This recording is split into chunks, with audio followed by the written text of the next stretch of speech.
উপরে তো কোনোদিন ধুলোয় পড়ে থাকেনি। রাত যদি না চলে আর ওই দড়ি যদি পড়ে থাকে, ও যে সমস্ত রাজ্যের গলায় দড়ি হবে। এ বাবা রে, ওই দড়িটা দেখে ভয় লাগছে। মনে হচ্ছে ও যেন ক্রমে ক্রমে সাপ হয়ে ফনা করে উঠবে। ওই দেখ না ভাই, একটু একটু নড়ছে মনে হচ্ছে। আমরা যদি না নাড়াতে পারি, ও যদি আপনি নড়ে ওঠে, তাহলে সর্বনাশ হবে। তাহলে যে আমাদের সব জোরগুলো বেজোর হয়ে উঠবে রে। তাহলে রথটা চলবে আমাদের বুকের পাথরের উপর দিয়ে। আমরা ওকে নিজের জায়গায় বলি তো চাকা তলায় পড়ি রে। এখন উপায়। ওই দেখ না, ঠাকুর বসে মন্ত্র পড়ছে। রথযাত্রা সবাগেই ওই পুরুষ ঠাকুরের দল রাইতো উনি ধরে প্রথম টাকা দিয়ে থাকেন। সেইবার কি শুধু মন্ত্র পরে কাজ ছাড়বেন নাকি? চেষ্টা ত্রুটি হয়নি। সেই ভোরের বেলায় অন্ধকার থাকতে ওরাই তো একটা টানাটানি করে নিয়েছে। কলিযুগে ওদের কি আসে তেজ আছে রে? ওই দেখ, আমার কেমন মনে হচ্ছে ওই রশিটা যেন যুগ যুগান করে নারীর মতো ধপ ধপ করছে। আমার মনে হচ্ছে এই রথ চলবে। চলবে? হ্যাঁ, কোন এক পুণ্যাত্মা মহাপুরুষের স্পর্শ পেলে এই রথ চলবে। আরে রথ চালাতে পুণ্যাত্মা মহাপুরুষের জন্য বসে থাকলে শুভলগ্ন তো বসে থাকবে না। ততক্ষণে আমাদের মতো পাপাত্মাদের দশা হবে কি? পাপাত্মাদের দশা কি হবে সেই জন্য ভগবানের মাথা ব্যথা নেই। বলিস কি রে? উন্নতদের জন্য জগৎ তৈরি হয়নি, তাহলে যে আমরা অতিষ্ঠ হতুম। সৃষ্টিটা আমাদের জন্য দৈবাত দুটো একটা পুণ্যাত্মা দেখা দেয়, বেশিক্ষণ টিকতে পারে না। আমাদের ঠেলা খেয়ে বনের জঙ্গলে গুহা আশ্রয় নিতে হয়। তুমি দড়িটা ধরে টান দাও না দাদা। দেখা যাক রথ এগোয় না দড়িটা ছিঁড়ে, না তুমি করো মুখ ফুঁকিয়ে। দাদা, আমাদের সামনে পুণ্যাত্মাদের ব্যাপারটা এই যে গুনতিতে তারা একটা দুটো আর আমরা অনেক। যদি ভরসা করে সে অনেকে মিলে টান দিতে পারি, রথ চলবেই। নিতে পারলেন না বলে টানতে পারলেন না, পুণ্যাত্মাদের জন্য শূন্যের দিকে তাকিয়ে রইলেন। ওরে ভাই, দড়িটা মনে হলো নড়ে উঠলো। একটু কথাবার্তা সামনে বলিস রে। শাস্ত্রে আছে ব্রাহ্ম মুহূর্তে রথের প্রথম টানটা পুরোহিতের হাতে, দ্বিতীয় প্রহরের দ্বিতীয় টানটা রাজার হাতে। সেও তো হয়ে গেল, রথ এগুলো না। এখন তৃতীয় টানটা কার হাতে পড়বে?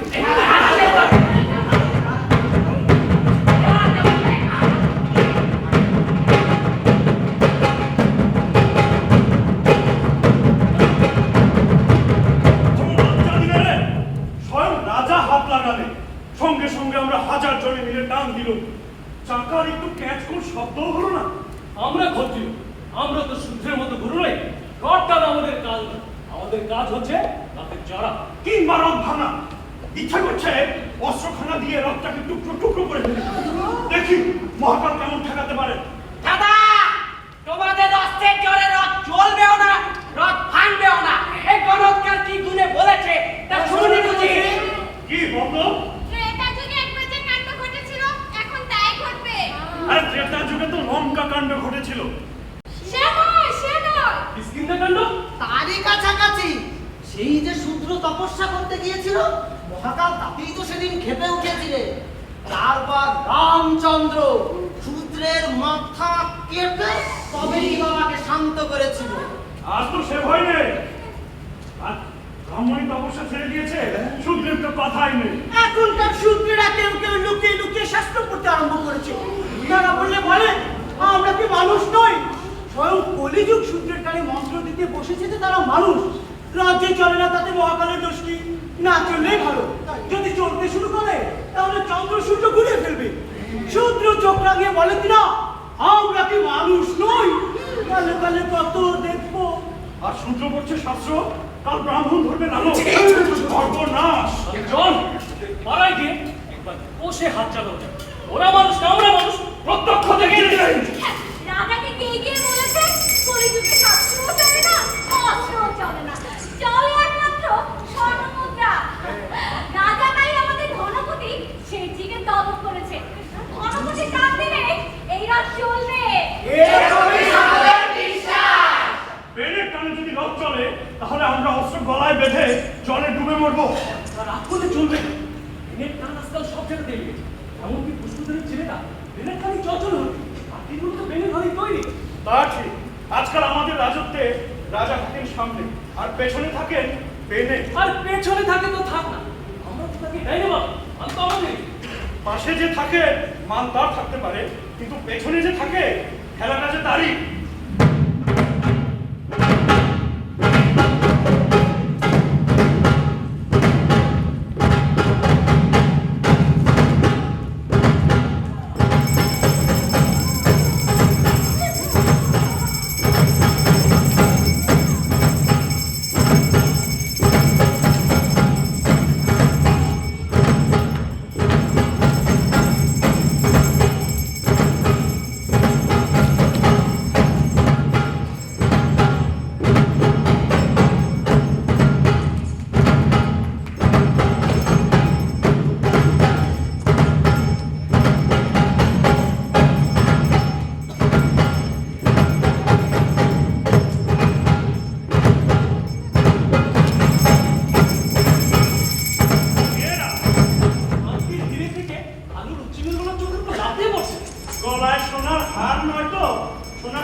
তোমরা কি করতে এসেছ? রাজা আমাদের প্রভু ধনপতিকে ডেকে পাঠিয়েছেন। কারো হাতে রথ চলছে না, তার হাতে চলবে বলে সবাই আশা করে আছে। আশা বলতে গেলে বাবু আশাই করছে কেন? আমার আজকাল যা কিছু চলছে সবই যে আমাদের ধনপতির হাতেই চলছে। এখনই দেখিয়ে দিতে পারি তলোয়ার তার হাতে চলে না, আমাদের হাতে চলে। তোমাদের হাত চালাচ্ছে কে সেটা বুঝি এখনো খবর পাওনি? চুপ করো।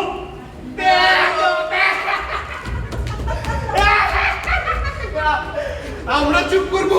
এই আমাদেরই আওয়াজ জলে স্থলে আকাশে। তা চলো আমাদের শতাব্দী যখন বজ্রপাত করে উঠে আমাদের শতকী বস্ত্রটাতে আমাদেরই কথায় এক ঘাট থেকে আরেক ঘাটে, এক ঘাট থেকে আরেক ঘাটে ঘোষণা করবার জন্য আছে। দাদা, ওদের সঙ্গে ঝগড়া করে পেরে ওঠা যাবে না। কি বলো, পারবো না?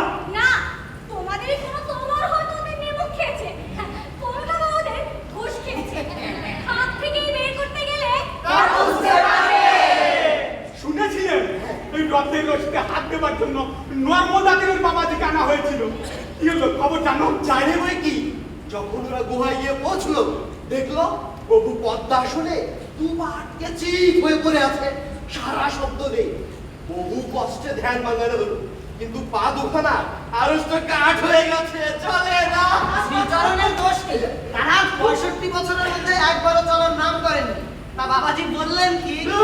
পরাগর মারাই নেই, চাঞ্চল্যের অপবাদ দিয়ে জীবটাকে একেবারে কেটেই ফেলেছে। গো গো করতে লাগলেন। তার থেকে যার যেরকম খ্যাপ সেরকমই ওর সাথে নিলে। তারপর ধরাধরি করে বাবাজিকে রথতলা পর্যন্ত আনা গেল। কিন্তু যেমনি দড়ি ধরলেন উনি রথের চাকা মাটির মধ্যে বসে বাবাজি নিজের মনটাকে যেমন গভীরে ঢুকিয়েছিলেন, মহাকালের রথটা যুদ্ধ তেমনি তলিয়ে দিচ্ছিলেন বুঝি। ওর 65 বছরের উপবাসের ভারে রথের চাকা বসে যেতে লাগলো। আর আমাদের একদিনের উপবাসের ভারে পার চলতে চায় না। প্রবাসের ভারের কথা বলছো? তোমাদের অহংকারের ভারটা বড় কম নয়। সেই ভার আপনাকে আপনি চূর্ণ করে দেখবো তোমাদের ধনপতির মাথা আজকে হেট না হয়। আচ্ছা দেখো, বাবা মহাকালের ভক্ত গায়কে সে যে আমাদেরই ধনপতি যদি বন্ধ করে দেয় তাহলে তার চলা না চলা দুই সমান হয়ে উঠবে। বেচারা হলো বেচারা মুলে।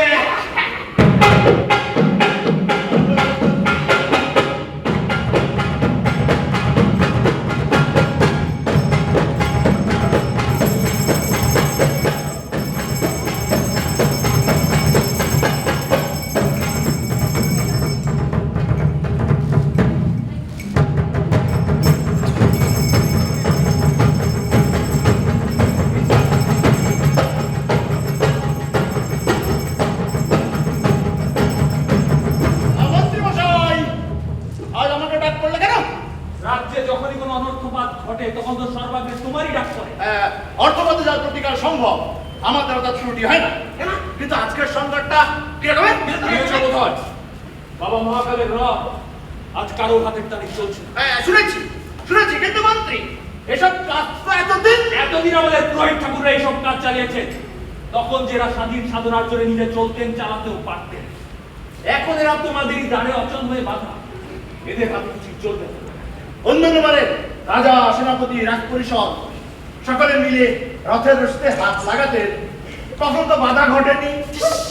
তখন তো আমরা কেবল চাকায় তেল ঢুকিয়ে এসেছি, রশিতে টান দেনি না।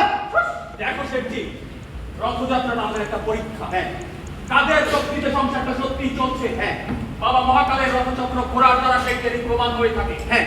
যখন পুরোহিত ছিলেন নেতা, হ্যাঁ। তখন তারা রশিদে হাত দিতে না দিতে রথটা ঘুম ভাঙা সিংহের মতো ধরফর করে নড়ুন। কিন্তু এবারে যে কিছুতেই সারা দিলেন না, তার থেকেই প্রমাণ হচ্ছে সাশ্রয়ী বলো আর সশ্রয়ী বলো সকলই অর্থহীন হয়ে পড়েছে। অর্থ এখন তোমারই হাতে, সেই তোমার সার্থক হাত দিয়ে আজ রথের রশিদে লাগাতে হবে। আগে বরঞ্চ আমার দলের লোকেরা একটু চেষ্টা করে দেখুক, যদি একটু নড়ে ওঠে আমি হাত লাগাবো। লোকের সামনে। কেন আর দেরি করা শেঠজি? রাজ্যের সমস্ত লোক উপোস করে আছে। রথ মন্দিরে গিয়ে না পৌঁছলে কেউই জল গ্রহণ করবে না। তোমার চেষ্টাতেও যদি রথ না চলে, লজ্জা কিসে? স্বয়ং রাজা পুরোহিত সকলের চেষ্টায় ব্যর্থ হলো। দেশ শুদ্ধ লোক তো তা দেখেছে। আর তারা হলেন লোকপাল, আর আমরা হলাম পালন লোক। মালের জনসাধারণ তাদের বিচার করে একরকম, আর আমাদের আরেক রকম। এই রথ যদি না চলে আমার লজ্জা আছে, কিন্তু যদি চলে তাহলে আমার ভয়, তাহলে আমার সেই শুভাদৃষ্টির স্পর্ধা কোনো লোক ক্ষমা করতে পারবে না। কাল থেকে তোমরা ভাবতে পারবে আমাকে খাদ্য করা যায় কি? যা বলছো সবই সত্য হতে পারে, কিন্তু তবু রথ চলা চাই। আর যদি বেশিক্ষণ দ্বিধা করো তাহলে দেশের লোক খেপে যাবে। ঠিক আছে, চেষ্টা করে দেখি তাহলে। কিন্তু দৈবক্রমে যদি আমার চেষ্টা সফল হয়, আমার অপরাধ দিও না। এসো এসো, এই, তোমরা এসো। এই, সকলে মিলে হাত লাগাও। সকলে এসো, কাতান কি? সকলে মিলে হাত লাগাও। বলো, সিদ্ধিরস্ত! বলো, জয় সিদ্ধি দেবী!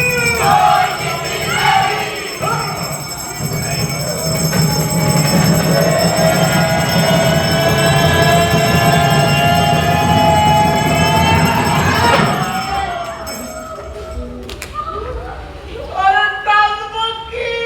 রশি! বাচ্চা মেয়ের দিকে তুলতে বাইরে। মহাকালের রথ যেমনি ভারী রশিও তেমনি। এবার বহন করা কি সহজ লোকের কর্ম? এবার খেতাঞ্চি কোথায় গেল? এই, এসো এসো, আরেকবার এসো। এই, ধরো, ধরো। এই, চলো, ধরো। ধরো। আবার বলো, সিদ্ধিরস্ত! সিদ্ধিরস্ত! তনু! সিদ্ধিরস্ত! সিদ্ধিরস্ত!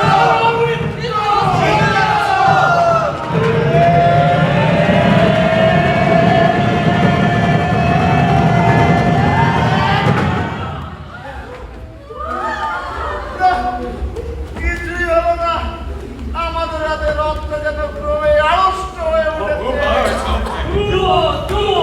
যাক, আমাদের মান রক্ষা হলো। নমস্কার, নমস্কার মহাকাল, নমস্কার। তুমি আমার সহায়, তাই তুমি স্থির হয়ে রইলে। আমার হাতে যদি তুমি চলতে, আমার গাড়ির উপরে চলে পড়তে, একেবারে পিছে যেতুম।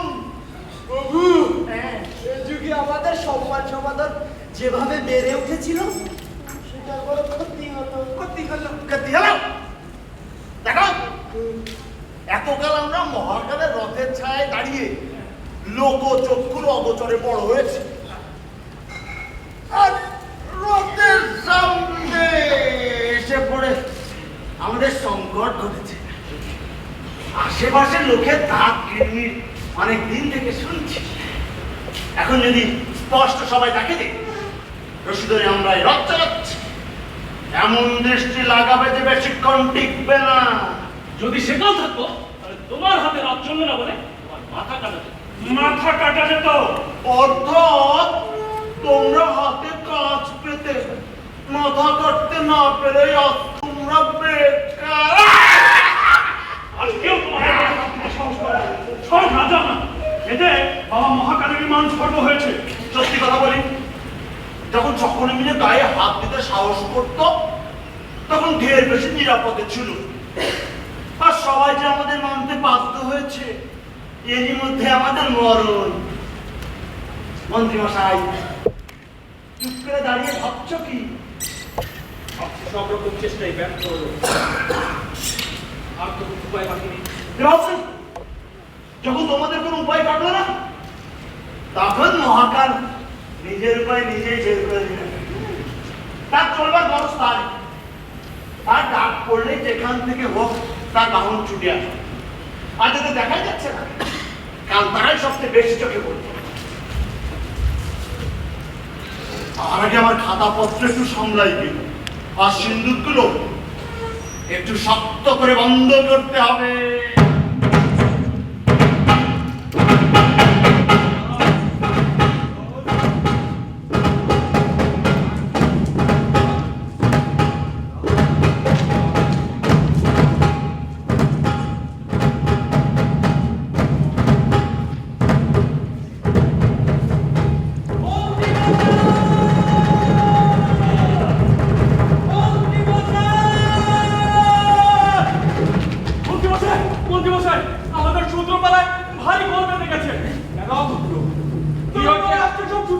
তারা বলে আবার রথ আমরা চালাবো, বলে কি খুশি ছুটিয়ে দেবো না। কিন্তু তাদের ঠেকাবে কে? তোমরা আছি সেখানে কতদিন আছো, তাদের মারতে মারতে তোমাদের তলাপ হয়ে যাবে। তবে এত বাকি থাকবে যে রথতলায় তোমাদের জায়গা হবে না। মন্ত্রী মশাই তুমি একেবারে স্তব্ধ হয়ে যাবে। ওরা দল বেঁধে আসছে বলে আমি ভয় করিনি, তবে আমার মনে ভয় হচ্ছে ওরা মারবে। বলো কি মন্ত্রী মশাই, ওরা পারবে মহাকালের রথটাতে? শিলা জলে ভাসবে? দৈবাত যদি পারে তাহলে বিধাতার নতুন বিধি শুরু হবে। নিচের তলাটা হঠাৎ উপরের তলা হয়ে ওঠাকেই বলে প্রলয়। ভূমিকম্পে মাটির মধ্যে সেই চেষ্টা দিত বিভীষিকা। যা বরাবর প্রচ্ছন্ন আছে তা প্রকাশ হওয়ার সময়টাই যুগান্তরের সময়। তা আমাদের কি করতে হবে? আমাদের হুকুম করুন, আদেশ করুন। আমরা কিছুই ভয় করি না। সাহস দেখাতে গিয়ে এই সংসারে ভয় বাড়িয়ে তোলা হয়। কুয়ার তুমি করে আর তলোয়ারের বেড়া তুলে দিয়ে মহাকালের বন্যা ঠেকানো যায় না। তা আমাদের কি করতে হবে বলুন? ওদের কোনো বাধা না দেয় হচ্ছে সৎ পরামর্শ। বাধা দিলে শক্তি আপনাকে আপনি চিনতে পারেন। তাহলে আমরা দাঁড়িয়ে থাকি, ওরা আসুক। ওই যে এসে পড়েছে, তোমরা কিছু করো না, এই ভয় পায়।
আমরা বাবার রথ চালাতে এসেছি।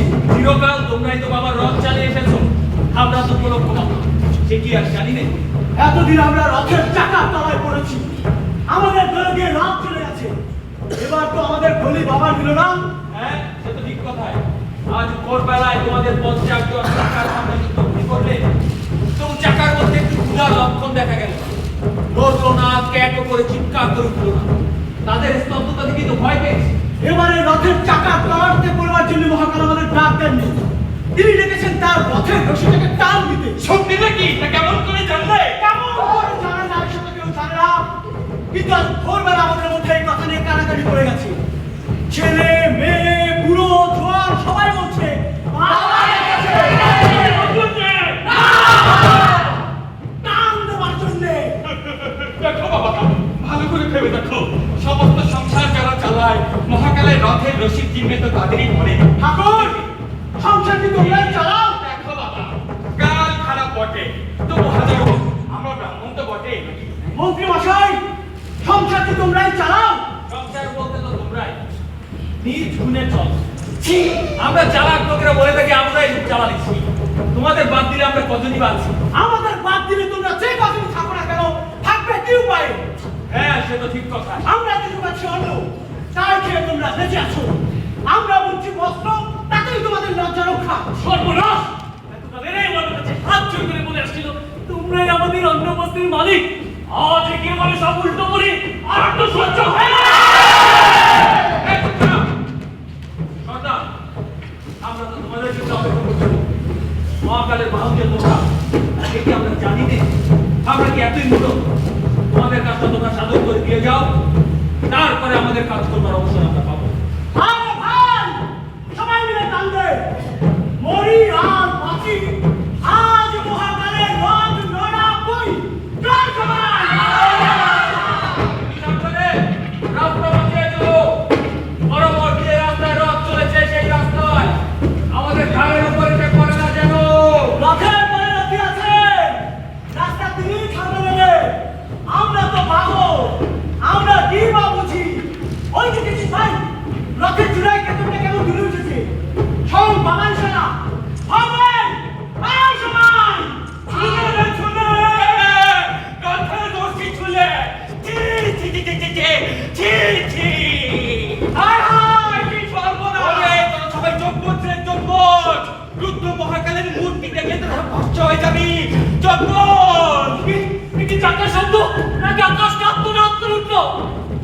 উঠছে, রথ চলছে, অন্যায়, পাপ, মহাপাপ। জয় বাংলার জয়!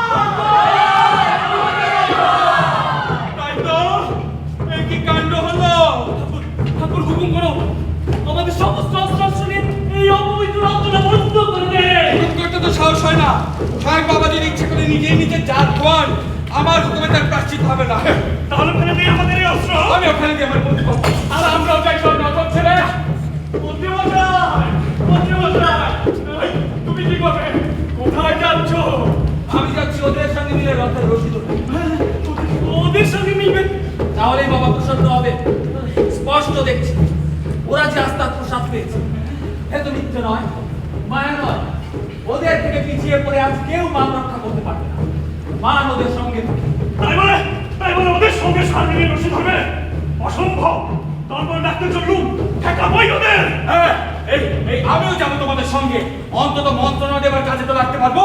ঠেকাতে পারবে না। এবার মনে হচ্ছে চাকার তলায় তোমাদেরই করতে হবে। তাই সই বাবা, রথের চাকা যদি নিজস্ব চন্ডালের মাংসকে আসুচি হয়ে আছে, আর শুদ্ধ মাংস পাবে। ওই দেখো মন্ত্রী, রথটা এরই মধ্যে রাজপথে নেমে পড়েছে। কোথায় কোন পল্লীর উপর গিয়ে পড়ে বলা যায় না। ঠেকাও ওদের, ঠেকাও। চিন্তা করে আমাদের কাছে মাত্র যে নদীর রক্ষা করে চলেছে, চলো নদী রক্ষা করে গিয়ে আগে নিজেদের রক্ষা করো, তারপরে অন্য কথা। আমার তো মনে হয় রথটা কি তোমাদের অস্ত্রশালার দিকেই ছুটেছে। ওরা চিহ্ন বাকি থাকবে না। ওই দেখো ওদের সঙ্গে মিলে রশি ধরবে, তাহলে চলার পথে রথের বেগটাকে ফিরিয়ে আনা সম্ভব হবে। আর দ্বিধা করবার সময় নেই। ঠাকুর, তুমি কি করবে? বীরগণ, তোমরা কি করবে? জানি না রশি ধরবো না লড়াই করবো। ঠাকুর তুমি কি করবে? আমি জানি নে, ওই রশি ধরবো না, আমার শাস্ত্র রাতে বসবো। বসতে হবে।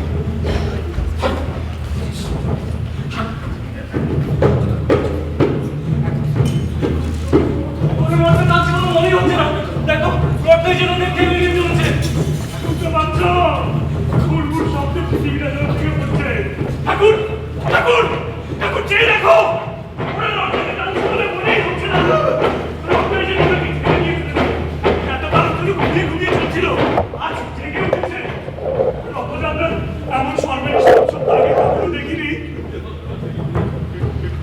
কিন্তু কেন যে সব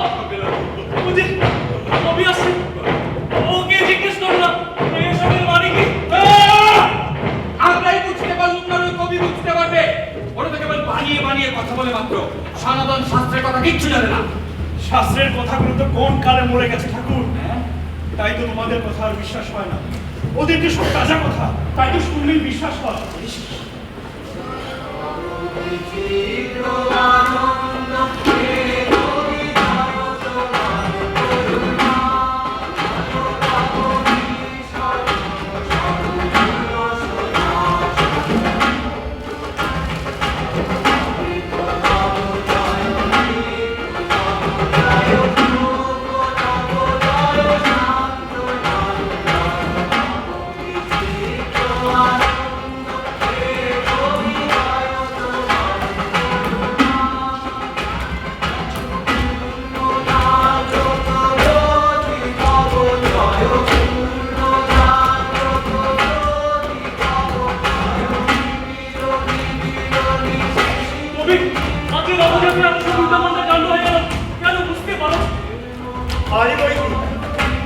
পুরুষের হাতে রাজার হাতে চললো না, এসবের মানে কি? ওরা ভুলে গিয়েছিল মহাকালে শুধু রথকে নয়, মহাকালে রথের দড়িকেও মানা যায়। কবি, তোমার কথা শুনলে মনে হয় হয়তো এর একটা অর্থ আছে, কিন্তু বুঝতে গেলে পাওয়া যায় না। ওরা বাঁধন মানতে চায়, শুধু চলাকেই পেরেছে। তাই রাগী বাঁধনটা উন্মত্ত হয়ে ওদের উপরে লেবাস রাখছে, উড়িয়ে যাবে। আর তোমার সূত্রগুলি কি এতই বুদ্ধিমান যে রথের দড়ির নিয়ম সামনে চলতে পারবে? হয়তো পারবে না, হয়তো ভাববে ওরাই রথের কর্তা। তখনই বলবার সময় আসবে, দেখো না ভারী বলতে শুরু করবে আমাদের হাত আঙুল চরকা দাঁতে জয়। যে বিধাতা মানুষের বুদ্ধি বিদ্যা নিজের হাতে করেছে, অন্তরে বাহিরে অমৃত রস ফেলে দিয়েছে, তাকে গাল পাঠবে। তখন এরাই হয়ে উঠবে বলরামের চেলা। বলদের মাথা থেকে জগৎটা একেবারে লন্ড ভণ্ড। তখন আবার রথ অচল হলে বোধ করি কবিদের ডাক পড়বে। একটা নয় পুরুষ ঠাকুর, রথযাত্রায় বারে বারে গোপীদের ডাক পড়েছে। তার চালাবে কিসের জোরে? নারায়ণ জন্য তো নয়, আমরা মানে চন্দ্র। আমরা জানি একজোটা হলেই তাল কাটে। তোমরা বিশ্বাস করো কত শাস্ত্রের পাঠ্য বা অস্ত্রের পাঠ্য, সেটা হলো বিরূপ বিশ্বাস, দুর্বলের বিশ্বাস, অসারের বিশ্বাস। ওই কবি তুমি তো উপদেশ দিতে বসলে, ওদিকে যে আগুন লাগলো।